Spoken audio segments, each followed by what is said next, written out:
Real truth daily. This is Daily Truths with Dave Ahlman. Hi, everybody. Welcome back to Daily Truths. We're in Holy Week in our readings here in the book of Matthew. And oftentimes, at least until I really dug into this, I thought, okay, Jesus rode triumphantly into Jerusalem on Palm Sunday and then basically twiddled his thumbs until Maundy Thursday.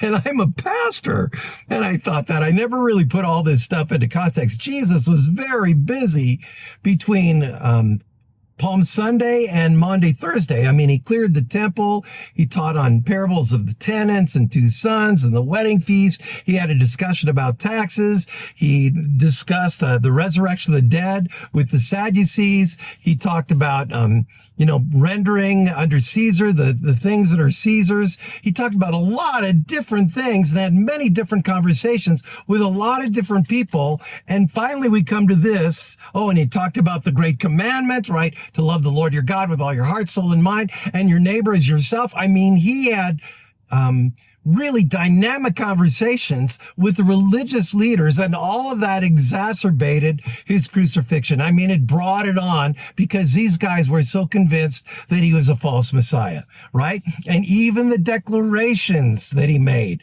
and even the parables that he taught, and even though the crowds walked away amazed and astonished by what Jesus had to say, nope, we're still going to kill him. And that's basically what happened. Of course, that was all according to the will of God, as we know.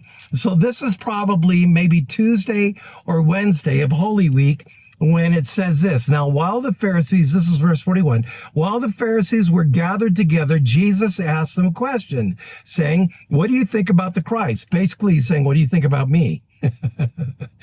Whose son is he? They said to him, the son of David.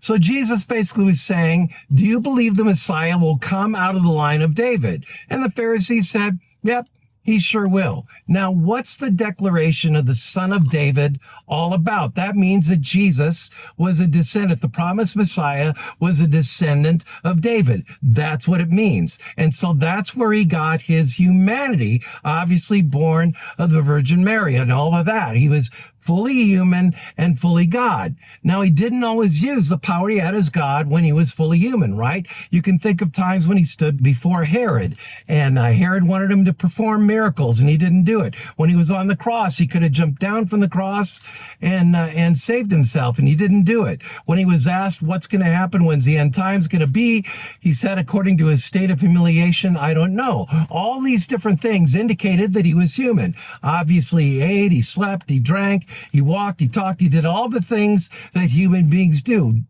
demonstrating that he was a human being. However, at times, he used the power that he had as God, like when he stilled the storms, when he cleansed the lepers, when he raised the dead, and on and on and on. That's when his divinity was burning brightly. So we would say that Jesus, according to the two natures, Jesus was both fully man and fully God. And remember, he was a descendant of David, and that's why we'd say he was fully man, okay? So what does all of this mean for us? Because Jesus was fully human, he can fully identify with the problems, temptations, and situations that we face, because he faced them as well. As a matter of fact, the book of Hebrews tells us that Jesus was this: we do not have a high priest who is unable to sympathize with our weaknesses, but we have one who is tempted in every way, just as we are, yet was without sin.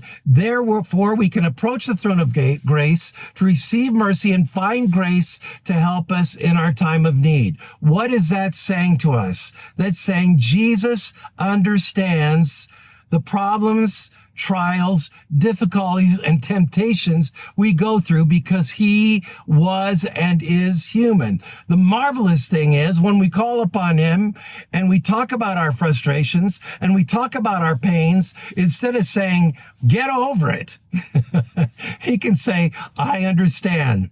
Been there, done that. And what's amazing is Jesus, through his strength, helps us through those situations. When we face temptation and fall, he forgives us for those temptations and those situations. and goes before the throne room of God when we fall into temptation, pleading our case before God the Father, saying, Father, forgive them. They don't know what they're doing. So the amazing thing about Jesus is he's both God and you can say it, and he's both God and man, right?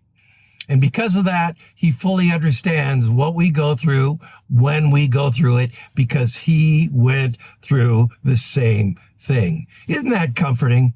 Isn't that marvelous to know? So I hope this little DT today was helpful. I guess the bottom line of it would be, know that Jesus understands our weaknesses because he was a human being facing all the weaknesses of life just as we face them. Yet the difference between him and us, he was sinless and we are not.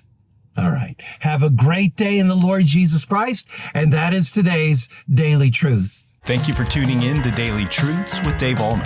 Pastor Dave Allman is the pastor of Mount Hope Church in Boulder, Colorado. If this ministry is blessing you, please consider supporting us by sharing this channel with a friend. You can also like, comment, subscribe, or leave a review. This helps us tremendously. Come back tomorrow for your next Daily Truth.